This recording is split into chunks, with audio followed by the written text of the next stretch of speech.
해화역 시위를 주도했던 모임에서 퇴출된 전 운영진의 주장에 따르면 어린 남아를 동반한 엄마들의 시위 참여를 모임 운영진이 반대한 이유 중 하나가 영유아라 해도 남자는 한남 유충이기 때문이었다고 합니다. 시위를 주도하는 일부 카페가 한국 남자들을 벌레에 비유하며 한남충이라고 하는데 남자 유아들은 그런 한남충이 결국 대유충이라는 겁니다. 약자들의 운동은 결속을 위해 내부적으로 통용되는 속어를 만들기도 합니다. 그런데 이들 커뮤니티의 용어들은 그런 속성을 한참 넘어섭니다. 예를 들어 그런 커뮤니티에서 만든 12한남, 그러니까 12명의 대표적인 한남충들은 세종, 이황, 이순신 같은 역사적 인물부터 김국, 윤봉길, 안중근 같은 독립운동가, 노무현, 박원순, 문재인 같은 인물들이 막나냅니다. 정치인들이야 정책 입장이 달라서 그렇다고 해도 안중근 의사에 두고 손가락에 잘린 병신이라는 식의 조롱 댓글이 줄을 이루는 걸 보면 역사의식의 부재 정도가 아니라 인간 존중의 부재가 드러납니다. 이런 극단적 혐오 정서를 기반으로 한 일부 커뮤니티가 현재 시위 주도의 한 축을 이룬다면 이 문제는 여성계가 나서야 할 문제다. 김호준 생각이었습니다.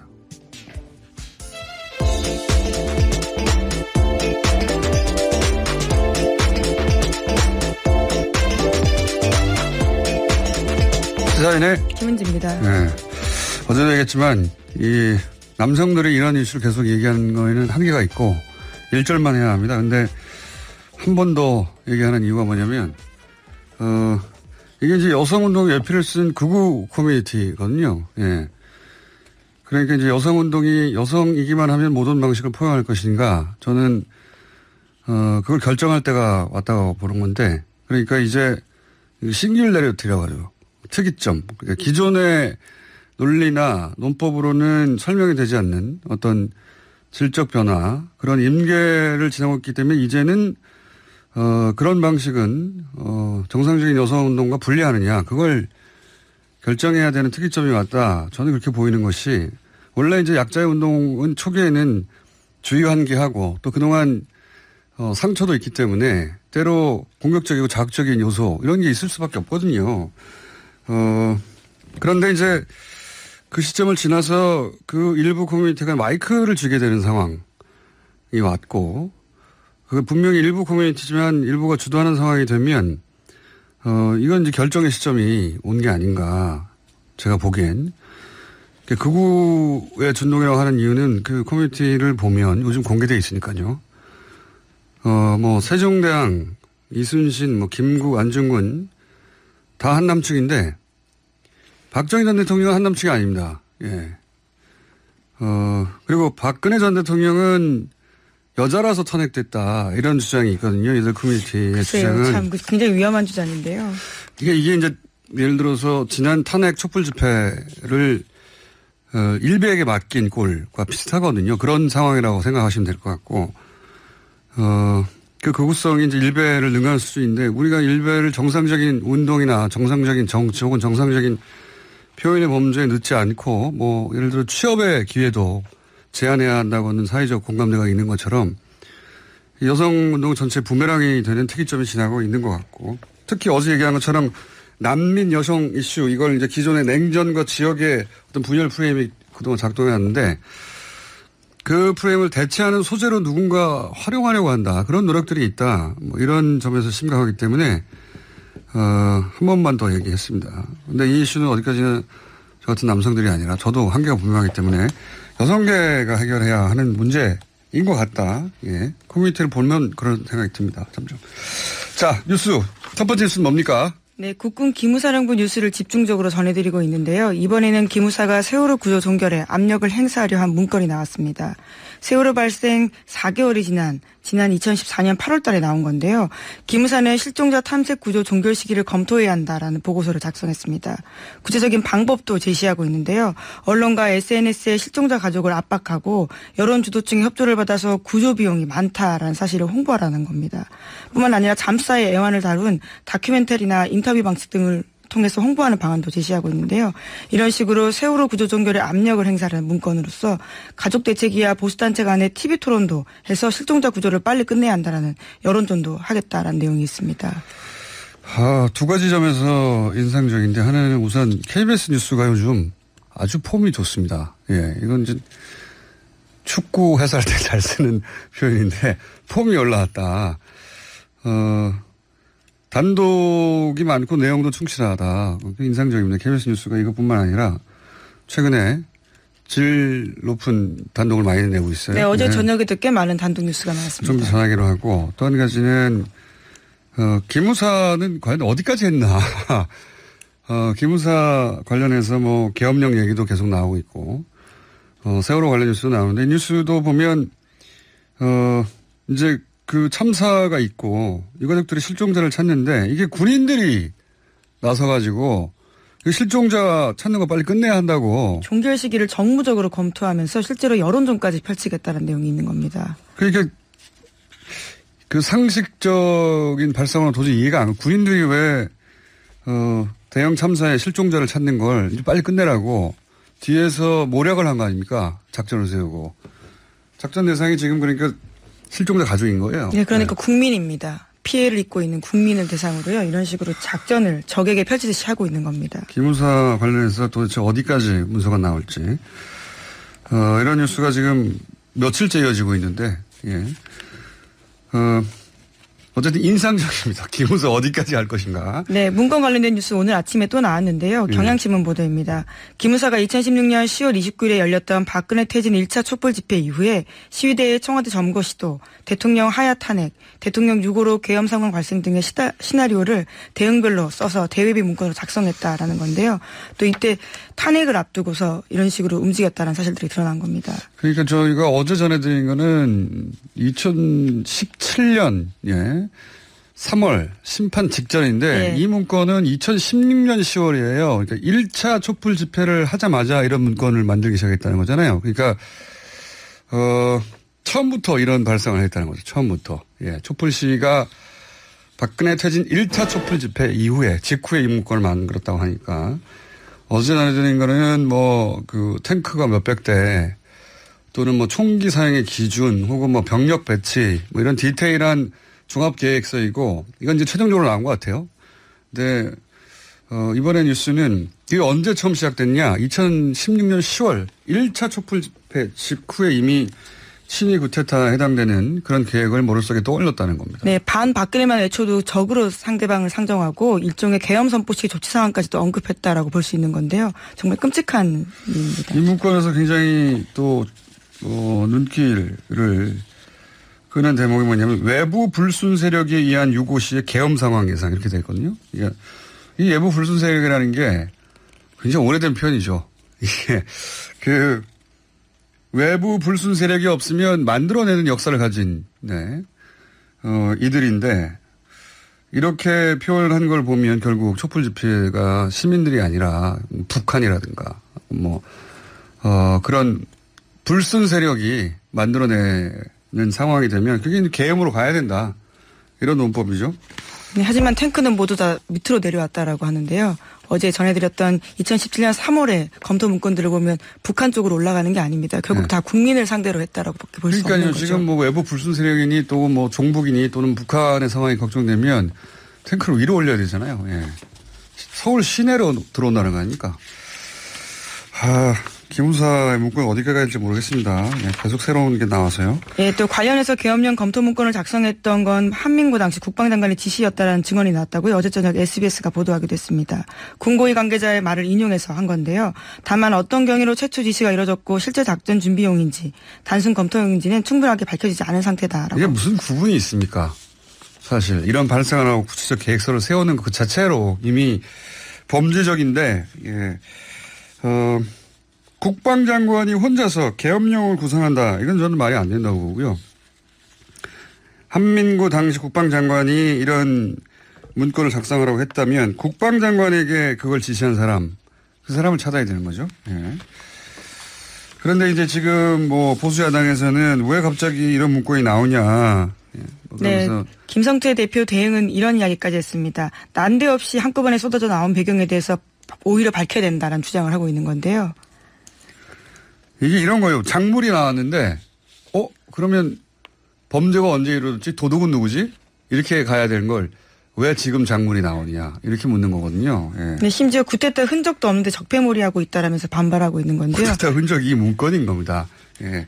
네, 소문이 아니라 문건으로 나오는 사실들입니다. 문건도 한두 개가 아닌 상황인 건데요. 총기를 언제 사용할 것인가 그리고 뭐 시위참여자를 어떻게 처벌할 것이고 방송국은 어떻게 장악하며 부처는 어떻게 장악할 것인가 다 나왔잖아요. 예. 김은지 기자는 체포 저는 실종됐을 거라고 봅니다. 자, 하여튼 끔찍한 상상인데 이게 왜 문건이 나왔냐고 따질 일이 아니죠. 예, 탄핵이 기각됐다면 정말 가능했을 일일 수도 있기 때문에요. 예, 상상만으로 끝나지 않았을 것 같습니다.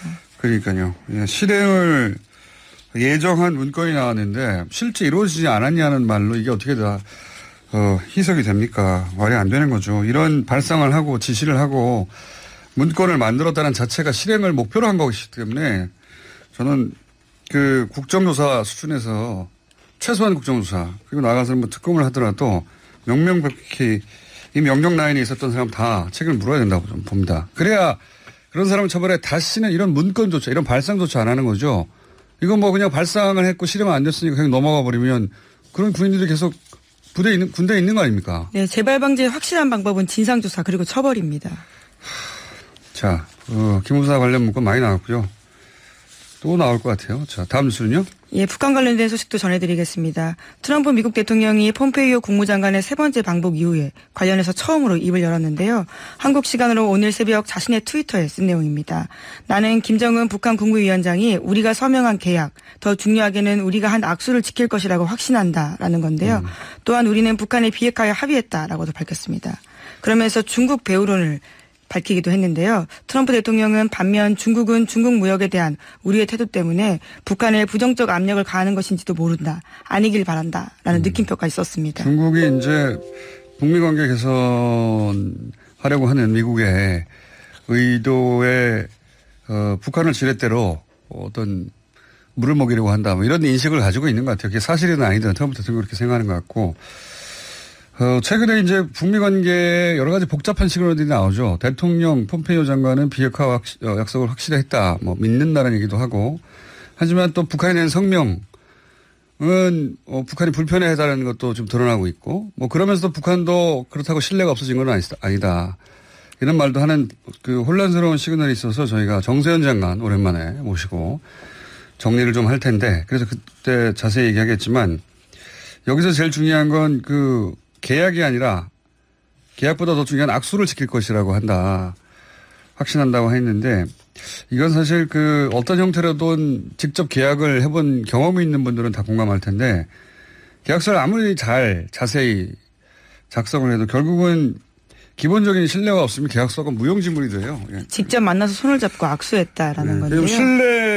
문서의 내용보다 더 중요한 신뢰를 지킬 것이라고 믿는다 이런 의미죠. 예, 외무성 담화에서 신뢰라는 이야기가 나왔고요. 또 트럼프 대통령도 그에 맞서서 신뢰에 관련된 내용들을 이야기한 겁니다. 또 폼페이오 장관도 오늘 또 새로운 이야기들을 했는데요. 가야 할 길은 멀지만 솔직히 말해 김정은 위원장이 트럼프 대통령에게 직접 한 약속은 여전할 뿐만 아니라 더 강화됐다라는 이야기를 했는데요. 그러면서 강도 같다라고 비난한 배경에 대해서 기자들이 묻자 언론 보도가 부정적인 것만 너무나 발현되고 있다는 식이 지적됐습니다. 우리 조중동에도 마찬가지고 그럼에도 불구하고 트럼프 대통령에 대한 신뢰는 여전하다. 이런 건 빼버리는 거죠. 예, 네, 아프가니스탄 가서 이렇게까지 이야기했습니다. 왜냐하면 전 세계 어딜 가도 그걸 묻기 때문에 예, 지금은 시그널이 여러 가지 복합적으로 나왔는데 예, 판을 깨지는 않겠지만 디테일한 협상 과정에서 우리도 지금 불만족스러운 부분이 있다. 뭐 이런 메시지를 지금 안 된다. 예. 이렇게만 해서 그걸로 이제 미국에서도 트럼프 대통령을 공격하고, 우리 남쪽에서도 이제 이 틀이 깨진다. 북한 봐라. 역시 못 믿는다. 이런 쪽으로 몰고 가는 사람들이 있죠. 자, 다음 수는요. 네, 법무부 산하 검찰 과거사위원회가 장자연 리스트 사건 본조사를 권고한 뒤에 대검 진상조사단이 본격적으로 재조사에 착수했습니다. 관련된 뉴스도 계속해서 나오고 있는데요. 대검 진상조사단이 장 씨 유서에 남아있는 표현 속 조선일보 방 사장의 아들과 장 씨가 수차례 통화를 했다라는 진술을 확보했다고 합니다. 어제 저녁 KBS 보도인데요. 또 조선일보 쪽에서 경찰에 이 통화 기록을 빼달라고 했다라는 관련자 진술도 확보했다라고 합니다. 이거 굉장히 중요한 뉴스네요. 또다시 KBS 단독인데 KBS 퍼포먼스가 확실히 올라가고 있습니다. 뉴스. 그동안 이제 그 조선일보 방사장이라고 장자연 씨가 문건에 쓴 것은 오해다 또는 정확하게 조선일보의 사장이 누군지 몰라서 그랬다 이런 식의 해명으로 넘어갔고 그리고 거기 이제 그 일가족 일원이죠. 예, 아들 부부는 본인 주장으로는 그 자리에 늦게 갔고 바로 나왔고 장자연 씨가 누군지도 모르고 먼저 나갔다라고 진술했다고 합니다. 그러니까 아무런 관계가 또 없고 모르는 사람이라는 취지. 그래서 사실은 검찰은 내사 단계에서 접고 조사를 안 했죠. 그런데 지금 완전히 새로운 진술이 나온 겁니다. 조선일보 한 관계자 발인 것 같은데 조선일보 측의 한 관계자가 그게 아니라 서로 통화하는 사이였다. 예, 당시에 심지어 여러 차례 통화했다라는 건데요. 심지어 그 통화 기록을 경찰에서 빼내려고 고상했다라는 이야기까지 나왔다라고 합니다. 이게 조선일보 측의 인사라서 조선일보 측의 인사가 이걸 거짓말할 이유는 없을 것 같은데 여하간 이게 입증되거나 확인이 되면 사건은 완전히 새로운 국면을 맞이하는 거죠. 모른다고 했던 사람이 지금 9년 10년 지나서 알고 보니까 통화하는 사이였다는 거 아닙니까? 네. 그것도 조선일보 쪽 핵심 관계자의 말을 빌어서 나온 이야기이기 때문에요. 더욱 신빙성이 높다라고 볼 수 있습니다. 중요한 전환점이 될 수도 있는 그런 보도입니다. KBS 단독이고요. KBS 단독이 또 있어요. 네, 그렇습니다. 삼성 관련된 뉴스인데요. 삼성전자 서비스 노조와의 공작에 경찰청 간부가 관여한 혐의로 구속이 됐는데 이와 관련된 소식입니다. KBS 보도에 따르면 이 간부는 삼성 쪽 대리인으로 노사 협상을 진행하기도 했다라고 하는데요. 그 대가로 삼성에서 받은 금품이 모두 6천만 원이 넘은 것으로 검찰이 파악하고 있다라고 합니다. 하지만 김 씨는 이렇게 해명하고 있는데요. 냉장고와 휴대전화 등 가전제품은 공짜로 받았지만 돈은 받지 않았다라는 겁니다. KBS 도핑 테스트를 해봐야 되겠어요. 뉴스. 갑자기 전방위로 단독을 이렇게 많이 냅니까? 순도 높은. 어쨌든 이것도 KBS 단독인데 한마디로 말하면은 삼성전자 서비스 그 노사 협상 단체 협약을 경찰이 대신했다는 겁니다. 예, 또 노조와의 공작에도 경찰이 나섰다라는 건데요. 그러면 돈 받았다는 거죠. 그렇죠. 예. 물론 본인은 상품권이라는 건 받았지만 돈을 안 받았다. 금품만. 예. 예. 현금을 안 받았다는 의미인 거 같은데. 뭐가 차이인지는 잘 모르겠지만 어쨌거나 대가를 받았다는 사실을 인정했습니다. 6천만 원에 해당되는 정도의 대가를 받았다고 지금 보도되고 있는데 이게 뭐라고 표현해야 될까요? 갑자기 이 표현밖에 생각 안 나는데 골 때리는 겁니다. 지금 이 양쪽의 중재 역할이나 충돌을 방지하거나 이럴 정도의 역할이 경찰에게 있다고 치면 이거는 삼성의 편에 서가지고 삼성에다 좋은 정보를 주거나 그 정도 수준이 아니라 아예 대신 자신이 협상에 나선 건데요. 단체 협약을 했다는 거 아닙니까? 네, 심지어 그 협상이 굉장히 중요한 협상이었던 게 2014년 삼성전자 서비스에서 염우석 노조원이 목숨을 끊은 바가 있거든요. 그 이후에 열렸던 단체 협약이었습니다. 현직으로 이거는 경찰 출신이 나중에 했다는 게 아닙니다. 현직으로 있으면서 경정이었던 것 같은데 현직으로 있으면서 그 기업의 단체 협약을 아마도 이제 경찰이라서 취득할 수 있는 정보들이 있었겠죠. 그런 정보를 기반으로 교섭을 유리하게 진행할 수 있던 그런 이유가 있었겠죠. 그러니까 나섰겠죠. 그러니까 대가를 주면서까지 삼성이 부린 거 아니겠습니까? 이게 상상할 수 없는 일이에요. 상상. 기업이 경찰한테 현직 경찰이요. 현직 경찰한테 대가 줄 테니까 협상 좀 대신해줘. 근데 실제 해요 이걸 또. 그런 발상도 놀라운데 그걸 또 합니다. 예. 네, 드디어 그것들이 꼬리가 잡혀서요. 이번에 구속이 됐다라고 합니다. 참 삼성 놀랐습니다. 자, 이게 다 KBS 단독이었고요. 자, 시간상 제목 정도 하나. 네, 어제 윤석헌 금감원장이 금융감독 혁신안을 발표했는데요. 그러면서 삼성 바이오로직스가 고의로 기업 가치를 부풀렸다라는 사실을 선언했습니다. 그러니까 분식회계가 맞다는 입장을 그대로 밀고 나가겠다라고 선언한 겁니다. 이건 제가 몇 번 전해드렸지만 삼성 바이오로직스가 금융위 상임관이죠. 상급관이죠. 금융위에서의 이제 회의에서 이게 과외가 아니라 실수 아니냐 이쪽 방향으로 가려고 하는 움직임이 관측이 되자 금감원에서 아니다. 이것은 고의고 그래서 범죄다라고 딱 선을 그어버린 겁니다. 공개적으로. 저는 금감원이 이렇게 한 적이 언제 있나 싶고 더구나 삼성 같은 기업을 상대로 금감원이 박수를 받아 마땅한 크게 박수 받아 마땅한 그런 뉴스입니다.